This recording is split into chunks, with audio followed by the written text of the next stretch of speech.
My name is Jeremy Tagon. I run the workshop for Deus Ex Machina in Sydney. So I'm collecting the Z900RS Kawasaki, a new model.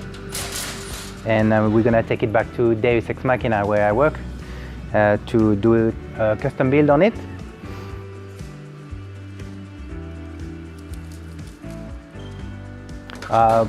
I personally am very excited with the project for Kawasaki and Deus, especially being an apprentice exclusive Kawasaki back in my days in France. And Deus is even more excited for a first relationship and collaboration build with Kawasaki.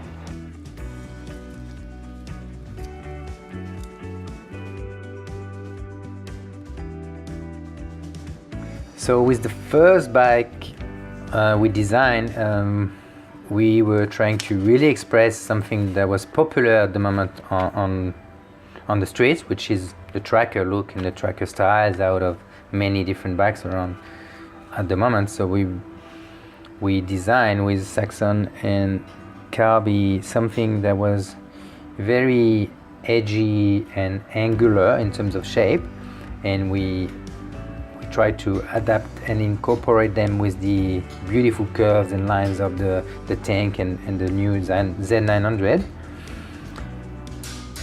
There was a lot of work and thought involving to make sure we made the front headlight piece and the rear tail light to a very nice and respectful, and to respect as well the proportion of the bike, because on the paper it looks always very different in the reality. But I think I managed to really put the right measure and the right sizing into shapes, and it actually turned out to be a really good looking tracker. I only shortened the subframe a little bit to make the tail piece at the back just fitting over it, and I built up a little brace under the seat and at the back of the units to support the weight of the rider and to support as well the rest of the structure around it from the tail unit. Basically what we were trying with the tail unit, it's come up with something very unique and new, with some very straight and angular shapes. So on the tracker paint scheme we had, Saxon really researched in the history of Kawasaki and the old logos of the Z1, I think, and some other model of Kawasaki were really having the pinstripe sort of styles and graphics, which he beautifully recreated into the tank lines and the side covers. Saxon designed as well the number plate in a very cool and with a nice little font for the number, which we spread on the aluminium directly and only hand pinstripe the surrounding.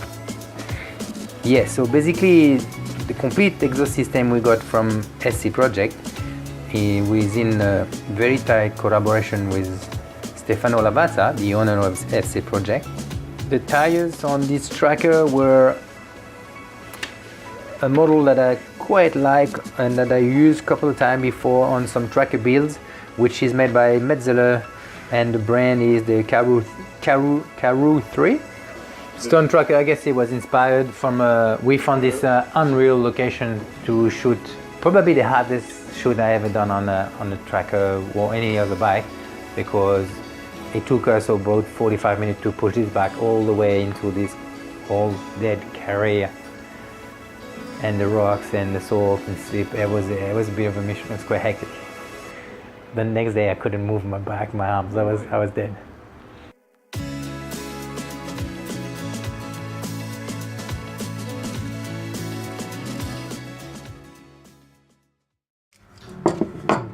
This is the ideas for our second concept based on the Z900RS. So basically we came up with a few different designs. The first one were quite complex and elaborated with a lot of incrustation of aluminium and aluminium perforated steel sheets. But from the paper to reality, we had to simplify and make sure everything we tied in very nicely, classy. The challenge will be coming as well at the end when we put all those bits together to really make all the aircraft rivet looking and tight all riveted together. So we had a lot of thoughts in terms of different look and aspects of it, using some different material with some very nice stylish aircraft pop rivet aluminum, concept of having lined up material side by side together. And so this brought us to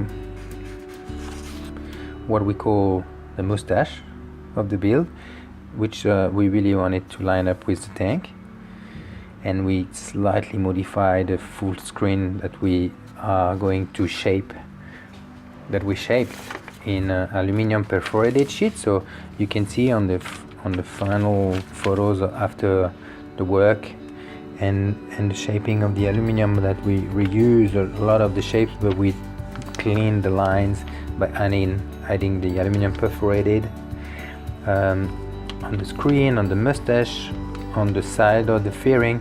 On this photo we don't see, but there is some perforated aluminum on the back of the seat and on the front as well, and on the top there is some aluminum aircraft pop riveted on the top. So what's very hard with big components like full fairing fiberglass or aluminum perforated sheets and flat, it's once you put it all to shapes, it's very hard to get everything perfectly square and straight. It's all handmade, so everything is slightly off shape, so we work both materials to make it all work together. So in the reality, at the end of it, if you sit in, you always will see something that looks a bit offline, but the rest is offline to make it all in line together.